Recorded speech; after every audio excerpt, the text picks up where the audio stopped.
అతను నన్ను వెనక్కి లాగి గోడ పిల్లర్ మధ్యన బంధించాడు. నా భుజాన్ని గట్టిగా నొక్కుతూ తన కోపాన్నంతా నా మీద పారబోశాడు. నన్ను చూస్తే భయం లేదా? గౌరవం కూడా లేదా నీకు? ఏదో సాయం చేద్దామని చూస్తే నన్నే పట్టించుకోకుండా వెళ్ళిపోతావా?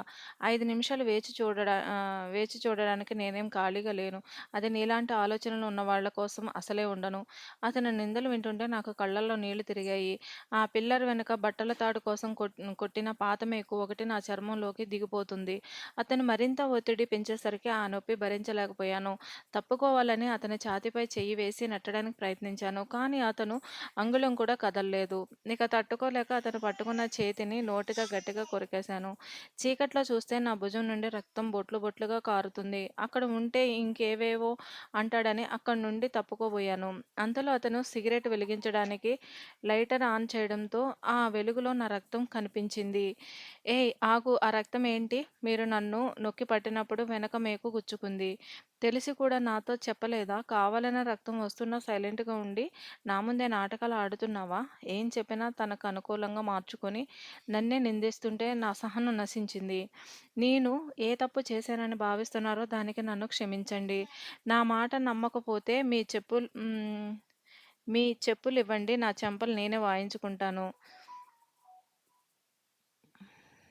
అతను చల్లగా వెళ్లి కాటన్ డెటాల్ పట్టుకురా అన్నాడు. మా దగ్గర అవెక్కడ ఉంటాయి? పెద్దవాళ్ళ గదిలోనే ఉంటాయి. బయట కురుస్తున్న వర్షపు చినుకులు చేతిలోకి తీసుకొని గాయంపై చల్లుకున్నాను. చురుక్కుమంది. కాటన్ తేకుండా ఏం చేస్తున్నావు అక్కడ?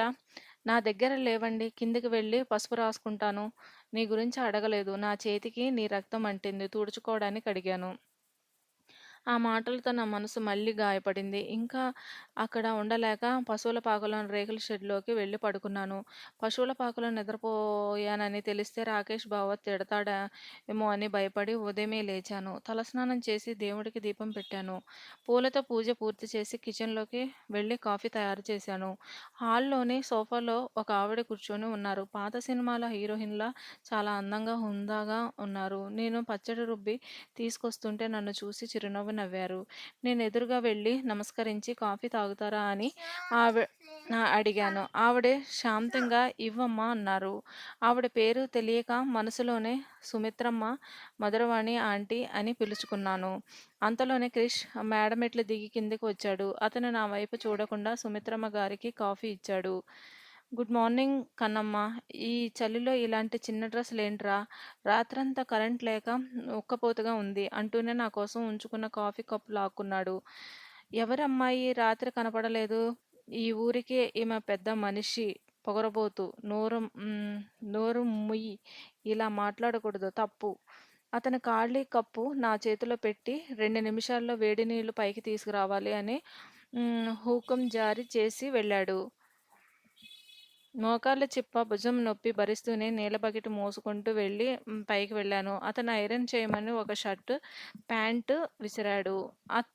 జాగ్రత్తగా ఐరన్ చేసి ఇచ్చాను. 2 నిమిషాల్లో నా టిఫిన్ ఇక్కడుండాలి. లేదంటే బాల్కనీ నుండి కిందికి విసిరేస్తాను. ఇడ్లీ, చట్నీ, సాంబార్ ప్లేట్ తెచ్చి ఇస్తాను. కానీ నీరసంతో కళ్ళు తిరిగి ఇక్కడే పడిపోయాను. అతను తింటుంటే నా కళ్ళు మూతపడ్డాయి. నేను కళ్ళు తెరిచేసరికి గదిలో చీకటిగా ఉంది. బయట నుండి తాళం వేసి ఉంది. కడుపులో ఆకలి మంట తట్టుకోలేకపోయాను. అక్కడ అతను తిని వదిలేసిన 2 ఇడ్లీలు ఉంటే ఎంగిలే అని కూడా చూడకుండా తినేసి నీళ్లు తాగాను. కిటికీ ఇనుప గ్రిల్స్ ఊడదీసి బయటకు దూకాను. బయట పడగానే రాత్రి విగ్రహంలా క్రిష్ నిలబడి సిగరెట్ తాగుతూ కనిపించాడు. అప్పుడు క్రిష్ కళ్ళు తిరిగి పడిపోయిన నాటకం ముగిసిందా? ఆహ్, అయిపోయిందండి. జాను. అయిపోయిందండి. అప్పుడు క్రిష్ నా ముందే డ్రామాలాడుతున్నావా? అంతలో పక్క భవంతిపై ఉన్న విక్రమ్ గట్టిగా అరిచాడు. జాను నీ డ్రెస్ బావుంది. నాకు డ్రాయింగ్ వేసి ఇస్తావా అని వీడొకడు. ఏ సమయంతో సంబంధం లేకుండా విసిగిస్తుంటాడు. క్రిష్ నేను ఐరన్ చేసిన షర్ట్ వైపు చూశాడు. కింద భాగంలో చిన్న ఐరన్ మార్కు పడింది. ఈ తప్పు దాచడానికే నా కళ్ళు తిరిగినట్లు నాటకం ఆడావు. I I hate you. నీ వల్ల నా షర్ట్ పాడైంది. నా కళ్ళ ముందు నుండి వెళ్ళు అని గర్జించాడు. నేను ఏడుస్తూ కిందకి వెళ్ళాను. వర్షం వల్ల వాగు పొంగడంతో వాళ్ళు ఈరోజు అక్కడే ఉండక తప్పదు. అంతలో సుహాసిని వదిన వచ్చి నా భుజంపై చేయి వేసింది. గాయం ఉన్న చోట తగలడంతో నేను గట్టిగా కేక వేశాను. నా నుదురు పట్టుకొని "అబ్బో! కాలిపోతుంది. ఇంత గాయమైతే చెప్పవా?" అని తిట్టి ఆ ఆస్పత్రికి తీసుకెళ్ళబోయింది. ఎదురుగా వచ్చి సరిత అత్త విషం చిమ్ముతూ అంది. లోపల వెళ్ళేవాళ్ళు ఉన్నారు. సుహాసిని ఈ సమయంలో నువ్వు ఈమెను బయటికి తీసుకువెళ్ళకూడదు. ఈమెకు మంచి సంబంధం వచ్చిందని కుళ్ళుతో సంబంధం చెడగొట్టడానికి ఇలా నాటకాలాడుతుంది. సరిత అత్త మాటలను సుహాసిని వదిన అస్సలు పట్టించుకోలేదు. సుహాసిని వదిన ఎవరేమన్నా అనుకున్నా నాకు అనవసరం.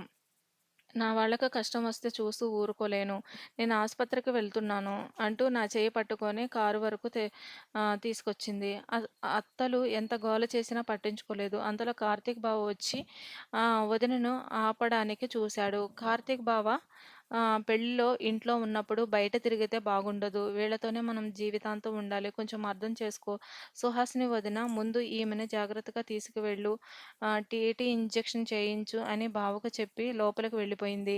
అప్పుడు బావ నా వైపు చూసి పద దెయ్యం అన్నాడు. బావతో వెళ్తే అదో పెద్ద తలనొప్పి. అందుకే వాళ్ళు మాట్లాడితే తప్ప నేను మాట్లాడను.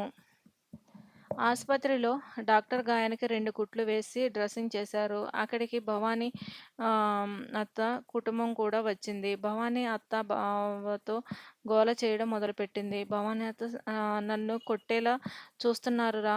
గుడికి తీసుకెళ్లరా? మమ్మల్ని దించేసి వెళ్ళిపోయారా? అత్తల గోడ గొడవల మధ్య అక్కడ వాతావరణం చాలా వేడిగా మారింది. విక్రమ్ రాక క్రిష్ కోపం. ఇంటికి వచ్చాక స్విచ్ ఆన్ చేయాలనుకున్నారు. లేచి వెళ్ళి పైన ఉన్న స్విచ్ ఆన్ చేయడానికి స్టూల్ ఎక్కాను. జారి పడిపోతుంటే అతని క్రిష్ నన్ను పట్టినట్టే పట్టి వదిలేశాడు. ఎంత దుర్మార్గుడో! కింద గడ్డి ఉంది కాబట్టి సరిపోయింది. లేదంటే నడుము విరిగిపోయేది. అప్పుడు క్రిష్ సింపతి నా దగ్గర పొందాలని ట్రై చేయకు అని పళ్ళు కోరుకుతూ అన్నాడు. అంతలో విక్రమ్‌కి ఎలా తెలిసిందో ఏమో నాకు జ్వరం అని వినగానే పరిగెత్తుకుంటూ వచ్చాడు. విక్రమ్ నీకు జ్వరం అంట అని విన్నాను. క్రిష్ అది చూసి విక్రమ్ కాలర్ పట్టుకొని గెట్ ఔట్ అని గట్టిగా అరిచి బయటకు తోసేశాడు. నేను షాక్ అయ్యి అలా చూస్తూ ఉండిపోయాను. అతను వెళ్ళి టాబ్లెట్లు వేసుకొని పడుకున్నాడు. రాత్రికి నా జ్వరం తగ్గింది. అతనికి తగ్గినట్టే ఉంది. రాత్రివేళ చిక్కుడుకాయ కూర, ఉదయం మిగిలిన అన్నంతో టమాటో రైస్ చేసి ఆమ్లెట్ వేసి తిన్నాం. నా పక్కటి టీ తెచ్చి పెట్టారు. మెల్లగా బట్టలన్నీ ఐరన్ చేశాను.